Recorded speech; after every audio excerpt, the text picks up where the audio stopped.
नमस्कार, मैं हूं आरजू अंसारी और आप देख रहे हैं राष्ट्रीय जगत विजन न्यूज।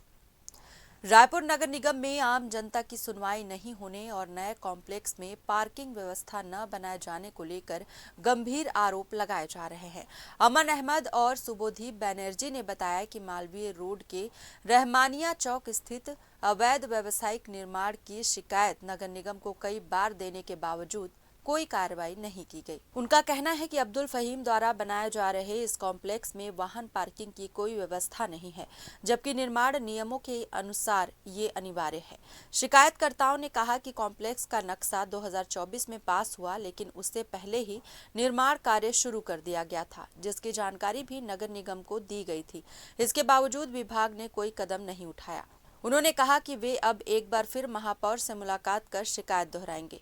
बताया गया कि 4,592 वर्ग फुट क्षेत्र में हो रहे इस निर्माण के संबंध में 8 जनवरी 2024 को आरटीआई के तहत जानकारी मांगी गई थी, लेकिन अब तक कोई जवाब नहीं मिला। आरोप है कि भूतल का निर्माण पहले ही पूरा कर लिया गया था और बाद में 29 फरवरी 2024 को भवन मानचित्र की स्वीकृति दी गई, जिस पर उन्होंने गंभीर आपत्ति जताई।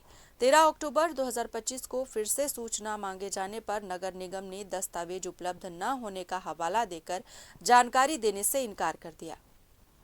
शिकायतकर्ताओं ने आरोप लगाया है कि निर्माण में 6 मीटर सेटबैक का पालन नहीं किया गया, ओपन पार्किंग हटा दी गई, एफएआर और बिल्टअप क्षेत्र से दोगुना निर्माण किया गया और तकनीकी नियमों की अनदेखी हुई है। उनका कहना है कि अवैध निर्माण से क्षेत्र में भविष्य में ट्रैफिक जाम, पार्किंग संकट और सुरक्षा जोखिम बढ़ेंगे, जिससे दुकानदारों और स्थानीय लोगों को परेशानी होगी। उन्होंने नगर निगम की लापरवाही को गंभीर बताते हुए जिला प्रशासन और निगम से मामले की जांच कराने, अवैध निर्माण पर रोक लगाने और जिम्मेदार अधिकारियों पर कार्रवाई की मांग की है।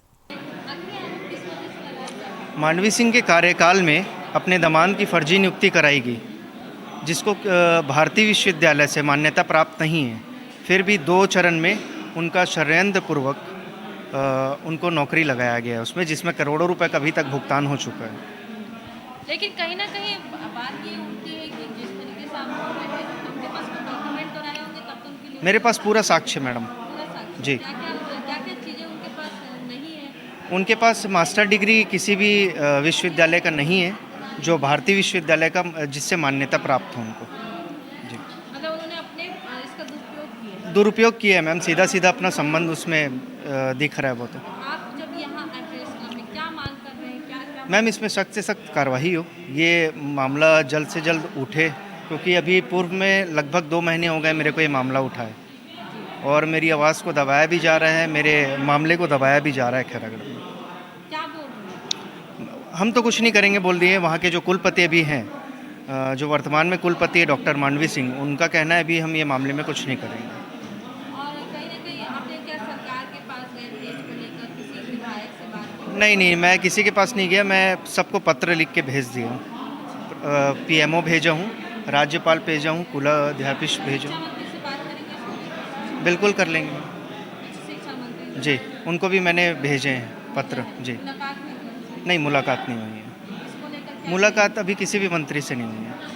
नहीं। आप क्या इसको लेकर मुलाकात करेंगे? बिल्कुल करेंगे मैम आगे। मतलब आप कह रहे हैं कि इतना बड़ा षड्यंत्र होने के बाद भी सरकार चुप, आपने उजागर करने की कोशिश? अब सरकार के संज्ञान में ये चीज़ है कि नहीं है, ये इसकी जानकारी अभी मुझे नहीं है, लेकिन विश्वविद्यालय प्रशासन के पास पूरी जानकारी है इसकी। लेकिन आपको कम से कम मंत्री के पास जाकर बिल्कुल इसके शिकायत आगे करेंगे। फिलहाल इस खबर में बस इतना ही। देश प्रदेश की खबरों से अपडेटेड रहने के लिए हमारे चैनल को सब्सक्राइब करें और नए खबरों के नोटिफिकेशन के लिए बेल आइकॉन जरूर दबाएं। नमस्कार।